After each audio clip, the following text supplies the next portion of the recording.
Hey there, Mr. Redder here. Welcome back to another episode of Reddit Podcast Stories. Our first story we'll be reading today. Karen demands I clean her apartment. I got her evicted instead. After that, fire me and remind me that I can't work for a competitor? Okay. And after that, break my bumper and try to get me fired? You'll be sorry. Now for every thumbs up this video gets, one Karen gets evicted. As long as I don't have to live with you anymore, Reddit boy. So please smash that like button. And subscribe and turn on notifications for new stories from Reddit every single day. Karen demands I clean her apartment. I got her evicted instead. I'm 30, female. My husband has a sister, Anna, who's 29, who lives in an apartment my husband gifted me, with her boyfriend, Rick, and her daughter, who's 9. Anna doesn't work, and Rick has some on and off jobs, and they're always struggling financially. I mention this because my husband sometimes helps them out with money, which is why a couple of days ago, I went to the apartment to drop off some cash. I only intended to drop off the cash and go, as Anna and I don't really know each other, but she opened the door and immediately ushered me inside. Her baby was crying, so she asked me to wait while she tried to get her to sleep. So I waited in the living room with Rick, who was doing some kind of remote work. I could see the apartment was a mess, but as a person who finds it near impossible to keep a room tidy without a baby, I knew I wasn't in a place to judge. That said, I did want to get on with my day, so I was just lingering in the room hoping she'd come back soon. Anna came back after 10 minutes, with the baby still crying, and she said she was going to try feeding her. At this point, Rick complained about the noise because he was working. I told Anna I'd be leaving too, but she started asking questions about depositing the money to a bank. I tried to answer her questions, but really I didn't know all the answers, and said she could call her brother and he could tell her what to do. I could tell she was trying to keep me there, but between the crying and Rick getting annoyed about various things, I just wanted to go. Anna then followed me to the door and asked me if I would mind watching the baby while she showered and maybe tidying up her house a bit. At first, I thought she was joking, but Anna said she was indeed serious. She could use the help. I told her I was definitely not the help, and she needed to tell Rick to do it. She said he was sick of the apartment being a mess, and that she hadn't showered in 2 days, and that I had to do this for her. I told her once again I was not going to clean her house for her, and she demanded a reason, to which I said I didn't owe her one. Rick then came into the hall and said it wasn't like I had a job, I could afford to stay and help. Anna called me an evil, stuck-up gold digger and a few other words that I can't type out, and I eventually left. After I left, I called my husband and told him what had happened, and he was livid. He told Anna she had to vacate the apartment within 3 months and that he would subsidize her moving at the rate he currently was, which means she will have to move to a smaller apartment in a less upmarket area. Anna and Rick have now involved my husband's whole family, who said I could have just helped out for 10 minutes and avoided all of the unpleasantries. My husband is on my side, but I still feel bad that his whole family is giving him grief over this, so I don't know if maybe I do owe them an apology. You're not the jerk. Anna and Rick just exhibited royal jerk entitlement and they deserve to be evicted. It's not enough that they live in your apartment and accept cash handouts, but you're also supposed to do free housekeeping for them? Why would you owe that kind of rudeness and demanding behavior an apology? Not the jerk. And I suspect Rick is a real problem. If Anna doesn't have time to shower for 2 days, it probably means her boyfriend refuses to help with the baby and do chores, but expects a clean house and home-cooked meals. Anna is an adult, but maybe, just maybe, your husband could ask her how this relationship works. Fire me and remind me that I can't work for a competitor? Okay. Many years back, I used to work for a medium-sized private tech company that does work for both government and private organizations in the education market. At the time, the founder was a wonderful guy who fostered a family atmosphere in the company. He treated us like we were his kids, and we loved him like a first, second, or third father, depending on how many fathers each person grew up with. Sadly, as in so many cases, things changed. The owner suffered a near-fatal accident and wasn't able to continue running the company. Everyone was devastated, but his family vowed to keep things going. However, they weren't as business savvy as he was and eventually had to hire someone else to run things. And as leadership changed, I think he went through 3 or 4 CEOs while I was there, the company became more and more corporate. Still, the employees continued on because we still believed in what we were doing. Now, I was a salaried, exempt employee. This was before changes in local labor laws formalized who could and who could not be exempt from overtime. It was generally an 8 to 5 job, but with bursts of unpaid overtime when things got crazy.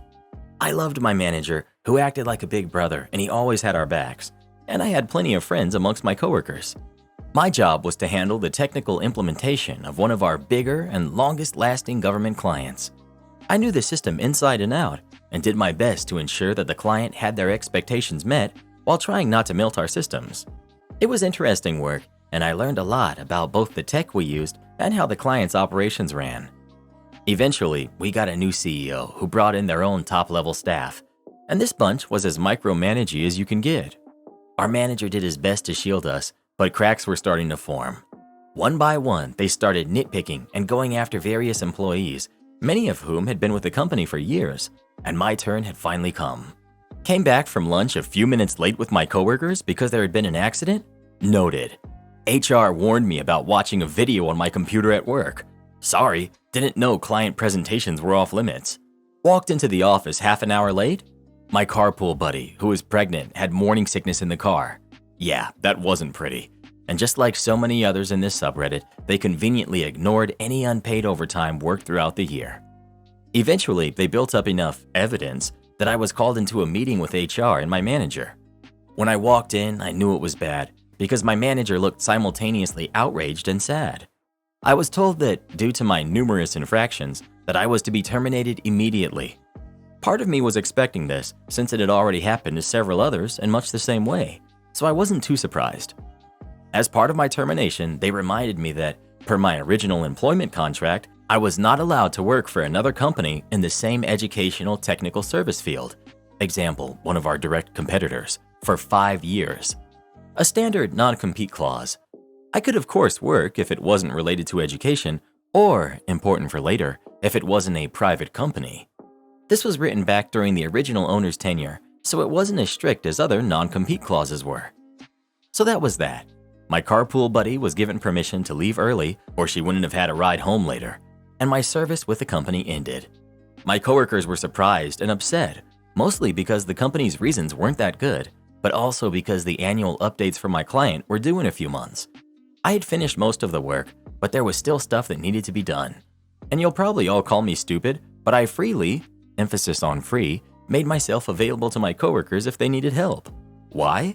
Because I still liked all of them and my manager and didn't want them to suffer due to the actions of upper management. So where's my malicious compliance? Well, I tried to find a new job in a different tech sector, but it was slow going because much of my knowledge was so education focused. However, one of the client managers I used to work with had found employment several years back with, you guessed it, the government client that I had been in charge of. And they just happened to have the perfect job for me, helping to implement a technical system that would replace what they had outsourced to my former employer. And since they aren't a private entity, it didn't violate my non-compete clause. So I was hired, and a few years later, my former employer was informed that their services were no longer needed. I was told by the rest of the implementation team that if it wasn't for all the knowledge I brought with me, it would have taken twice as long to get things done. And my old employer? They're still around. However, after losing roughly 40% of their revenue, they've unfortunately had to downsize quite a bit. I did manage to pull a few of my old coworkers in with me, and the rest found other jobs where they're more appreciated and better paid in many cases. Oh, and I'm salaried, non-exempt. Yay for paid overtime, part of a union, and as a final bonus, my commute is much shorter. Life is good. Break my bumper and try to get me fired? You'll be sorry. This happened yesterday, but is carried over into today. My son is learning to drive, so sometimes I'll finish up at work early and pick him up so that he can drive home. Yesterday, the parking lot was fuller than usual, and this minivan kept driving around looking for a spot. They finally decided to squeeze in between me and the curb, adding up barely 2 inches from my passenger side mirror. Their kid comes out, and this guy starts gesturing at me because obviously there's no way anyone's getting in either of our cars from the passenger sides. He rolls the window down and he motions for me to do the same. The moment I do, he begins to go off on me loudly and very aggressively, saying that I should move from my spot so his kid can get in his car. Keep in mind, I'm in a parking lot, in a small car. He's in this big minivan squeezed into this non-space. I just rolled my window back up and ignored him. Then I feel a thump and look in my rearview mirror to see him walking back to his car. It legit felt like someone ran into me lightly. I didn't dare get out as I'm already a bit intimidated, and dude is obviously a bully after screaming at me to move for the past 5 minutes through a closed window. The guy pulls ahead, his kid gets in, and they leave. I get out of my car and I go around to the back, and I see a massive crack in the bumper of my brand new car right in the center of what looks like a boot print. This is my first new car ever, barely a month into my 2-year lease, and this happens. I get a quote, and it's nearly $4,000 to fix the bumper as it needs to be replaced. It was kicked so hard, it actually broke some clips that held it on too, and this was the recommendation of the dealership as it was very loose. Unfortunately, as a leased car, this has to be fixed ASAP according to my contract. I go back to the school in the hopes that I can get some identifying info on this guy to file a report and recoup costs through their insurance. We can clearly see the front of the van, but not the back where the license plate is because of how he's parked, ironically blocked from view by my car. Fast forward to today. I get to work and my boss calls me into her office. There was a complaint made yesterday about how rude I was and that I was most likely driving under the influence. My boss is awesome. She knows full well there's no way I would do any of that, so she just gives me a heads up and that's it. It's almost 10 a.m. and I just answered a call. It was him, asking if disciplinary action has been taken yet. I interconnected my line to my boss's, so I had a witness, and the conversation was interesting. He had no idea it was me, and I was asking for details from the encounter. He gives them, not realizing I filed a police report the day before that wasn't likely to go anywhere as I had no license plate number or name. So I just got emailed to me the guy's name, address, make, model, year of vehicle, license plate number. I just got off the phone with the police. I don't think he'll be happy to see them on his doorstep. Maybe he should have just been happy with vandalism instead of also trying to get me fired. Entitled people suck. Can't take lunch because of training? I don't think so. In my mid-20s, I worked for a multinational accounting firm. I, female, have always had a real firm policy for standing up when something doesn't sound right, irrelevant if it puts me in an awkward position. This story is how I maliciously complied and in turn made my director learn a lesson I hope she won't forget. We'll call her Karen, not her real name. Background on Karen.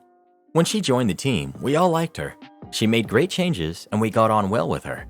But the moment she was promoted to director and had direct reporting to the partner, she flipped, became a completely different person, and made our lives horrible.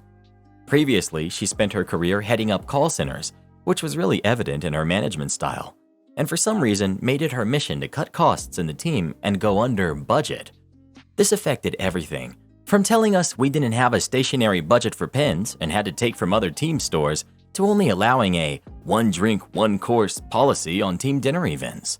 This was a huge company, and all other teams around us would go for fancy, all expenses paid social events, so we felt pretty put out. Her cost cutting also extended to things like no overtime approvals unless way in advance. That didn't last long as we were understaffed so quickly emergencies weren't even dealt with, and hiring school leavers instead of graduates as they were cheaper, despite the work needing more experience. Her favorite saying to everything was, "It's policy," or blaming HR or higher-ups, saying whatever new thing, even a new irrelevant spreadsheet, would come from HR. Honestly, the amount of time HR spent on our little team in a company with 20,000 plus UK employees was astounding. Then came the day she booked an all-day training session from some external company to show us how to use a new system. She went on about it for weeks, was super excited that she had brought in this new system. The training was intense, so technical, mind-numbing, and most of all, expensive. So what would normally be covered over a few days was crammed into one full day. They were paid hourly. Shock. She sent an email advising how we're expected to attend. It will go through the whole day and lunch would be provided, but it would be a working lunch, so training would also go through lunch. Needless to say, the thought of sitting in a stuffy room for 8 hours without a lunch break wasn't appealing. I asked for an exception as I really relied on going outside for the hour at lunch for a break. I was in the midst of high anxiety at the time and my breaks got me through.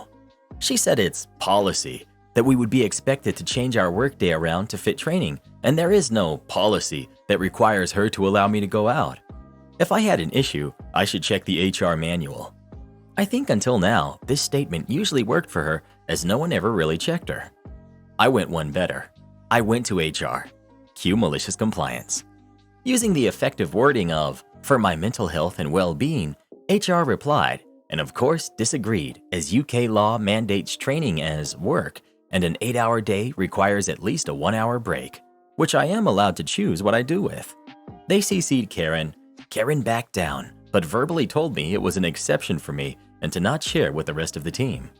Of course, I didn't comply. She was breaking the law. So I showed the email chain to everyone as they were complaining about the same thing. So me and the rest of the team came up with a little plan. Sandwiches were delivered, budget sandwiches of course, from the supermarket down the road. Instead of our slightly more expensive internal catering team who caters for this exact type of thing for our 10-floor building. I stood up and announced I was going on lunch and would be back in an hour.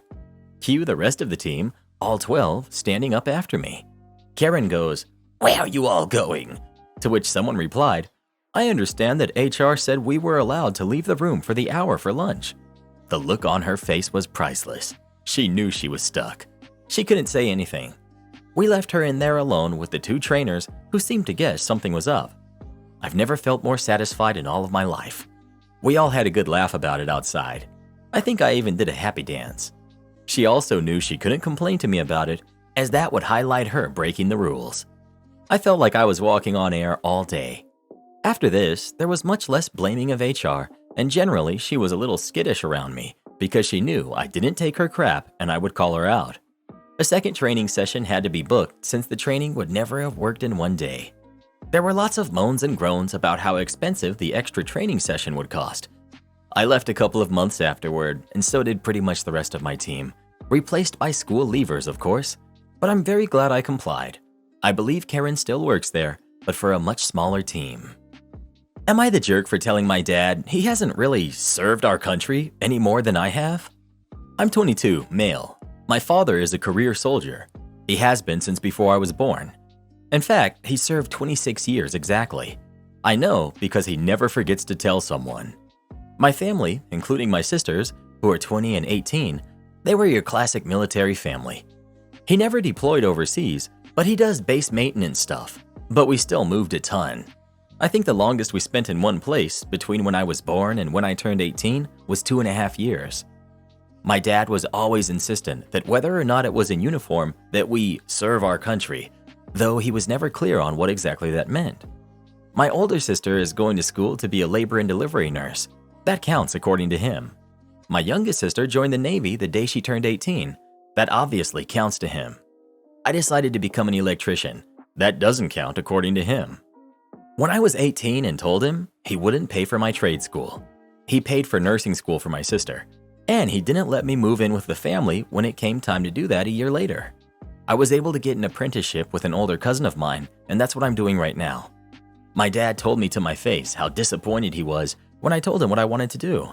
And to this day, while he'll say that he's proud of me, he always prefaces it with, "Even though I'm disappointed you never decided to serve our country."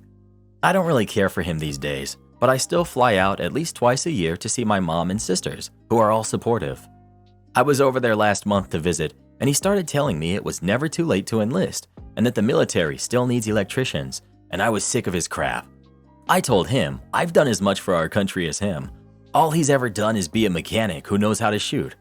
I'm sick of him acting like he's special. He kicked me out, so I went home early. My mom and sisters don't blame me for finally snapping, but they think I went too far to imply he hasn't sacrificed for our country. I'm still not sure if I was wrong to lose it like that, but I was sick of him. Not the jerk. These military types are so proud of their sacrifice, but they never think of the burden on their family. You served your country by being uprooted time and time again during your formative years, when most kids crave stability and a circle of friends. Not the jerk for having had enough. Not the jerk for getting a job that's still very much in demand, even as a civilian. Not the jerk for calling him out. He had it coming. This. Military parents make sacrifices for the country, but their kids are forced to make sacrifices. Not the jerk. Not for the country, just for the politicians. He should have served the country by working for the Parks and Recreation Department. Not the jerk. I hope someday serving your country will come to mean contributing something useful or essential to society. I hate it when the military is glorified so much to the point that it's considered superior to everything else. Not the jerk. Tell your dad that anyone with half a brain cell knows that the military is only for people who have no other choice. Tell him that good, actual parents are disappointed in their kids when they make the decision to throw their life away by oh, you can just shut up, you're crazy, dude. Am I the jerk for wanting to drive the family instead of my wife? Since we were married, my wife always wanted to drive when we go places together, and now as a family. She originally said that she got car sick, so I went with it for a long time, even though it made me feel uncomfortable. It's been bothering me more and more lately, especially when we're at social events and everyone's leaving and I'm sitting in the passenger seat waving bye to everyone, getting into their cars, feeling like a kid. I brought it up in a marriage counseling session recently. This is more of a maintenance type thing that we've been doing for a long time, and our counselor recommended that she give me a chance driving. She wasn't happy at all, but she agreed to try it out. Every time I've driven, now she's been extremely bitter. She'll sit in the passenger seat stewing away in anger. One-word responses, very cold. She mentioned that this is the one thing that I can control, and now I don't have that. Funny enough, she didn't mention car sickness at all. It's been 5 or 6 times now that we've done this. Each time I bring it up, she gets upset. She won't refuse, but she will be miserable. I'm not going to lie. My reasoning for wanting to drive is that I believe the husband should. It's embarrassing for me when others see me sitting in the passenger seat being driven by my wife. When I started driving, my daughter even asked me why I was driving. When I responded, "Daddies drive too," she responded with, "But you don't." Her reasoning is that she gets car sick, but hasn't complained about it once since being in the passenger seat, and that she loses some sort of control. She has stated that she hates that our counselor gave that suggestion. Am I the jerk for wanting to be the driver when we go places as a family? Should I just let her drive and deal with it, even though it makes me feel uncomfortable and a bit disrespected as a husband? Thanks. You're the jerk. I'm laughing at you for being more concerned about your ego and being insecure over driving than your wife's well-being. She said car sickness and being in control. That should raise some red flags for you. Why doesn't she feel in control of other things? Are you traditional in other ways? I'm curious about something. Does your wife work? Also, did he ever think he might just be a bad driver? You're the jerk.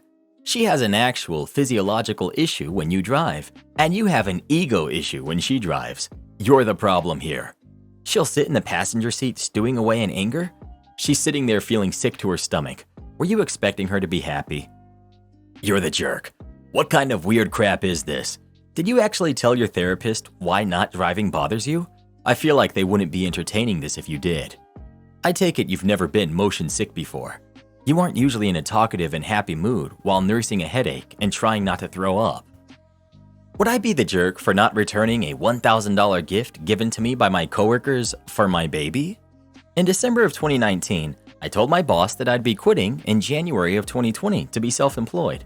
But boss asks me to stay on payroll so he can contract out work to me easily. On my last day, coworkers leave me a goodbye card with $1,000 cash in it. March 2020, I move a few hours away. Last week, March 2023, I see a former coworker who pats my stomach and asks me if this is my second. I internally freak out because, oh no, she thinks I'm pregnant.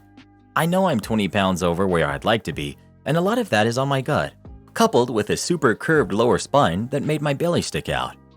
I tell coworker I don't have any kids, I'm just big. She looks awkward. I feel awkward. 0 of 10 experience, would not repeat. This morning, I get a call from HR passing on a message from a different coworker asking for the going away cash to be returned, as it was meant as a maternity gift for my baby, and that me being big and wearing shirts that emphasize my belly was deceptive, and I tricked that coworker into thinking I was pregnant. HR says she overheard the conversation about me leaving, but continuing to do some work in the coming months, and took that as my maternity leave. She took donations from the staff under the pretense, and now my size and lack of having a baby is the hot office gossip. Feeling super great about that too. HR says they can't force me to do anything, but it would be nice to return it. Here's the thing, I no longer have the card, but I'm sure it did not say anything about, "There's a kid inside of you." It had 2 pandas on the front that, oh, now as I'm typing, I do remember there was a big one hugging a smaller one, so maybe it was about babies. But it definitely didn't say anything like, "bun in the oven," or "we think you're pregnant." I'm certain I would remember that because that's a super big insecurity I've had for the past 5 years since I started gaining weight. Medicine side effect. And husband keeps saying, nobody thinks you look pregnant. So, sucks to be wrong, hubby. This is a very hollow victory. I'm feeling crushed and upset that the going away gift actually wasn't, and not once did any of my coworkers actually ask if I was pregnant. I don't really want to return the money. The cash is long since gone, but I could pull $1,000 from my bank to give back. Old boss has also been emailed about this entire exchange, posting here while I wait for a reply from him and Googling women's fashion to hide the belly and feeling horrible. OMG, not the jerk. This is harassment. Their mistake in giving you a gift that they never said was for your baby is not your issue to correct. It was 100% reasonable for you to think that it was a goodbye gift. They don't get to decide goodbye because I'm having a baby is somehow more worthy than goodbye, I'm leaving to start my own thing. I would ignore HR or tell them what you wrote here. It was a gift, freely given, not coerced from them, with absolutely no mention of it being conditional upon it going towards a baby. Then block them all. Karen boss refuses my request for time off, so I quit. A few years ago, my husband was laid off at the start of summer. I had a part-time gig as a teacher, but it didn't come with benefits. I had to take a job, any job, to provide health insurance, America, while hubby looked for a new job. I got a job as a teller at a bank. I tried, but was new to keeping a till, so a few times a week my register would imbalance. Never very much money, under a few dollars, but the whole staff had to stay late until we straightened it out. I felt horrible for the rest of the staff. As if that shame wasn't bad enough, my supervisor, Mel, would remind me that I worked at will and they could fire me at any time. Our family's health insurance going up in smoke was terrifying to me. Sometimes it was hard to hold back tears. I got better as the summer went on, but every few weeks, if I would make a mistake, Mel would smile as she warned me that, "You can be fired for no cause, and you'd have to leave immediately." It was so fantastically over the top. At one point, I pointed out that constant threats didn't create a healthy environment. Her smile only broadened. "It goes both ways. You can quit at any time, you know." When the school year started in the fall, I needed to take my daughter to tour her new school for her first day. I asked to take my lunch in the afternoon so I could help my daughter. Though they approved it, when it came time for my lunch, they insisted I work through my lunch because they were being slammed. By then, hubby had found another job with insurance, and, even better, I'd been offered more hours teaching, though still not full-time. It was enough. The next day, I practically floated into the bank. I waited until 10 a.m., then told Mel I needed to talk with her. She replied that she was very busy and it would have to wait until after we closed.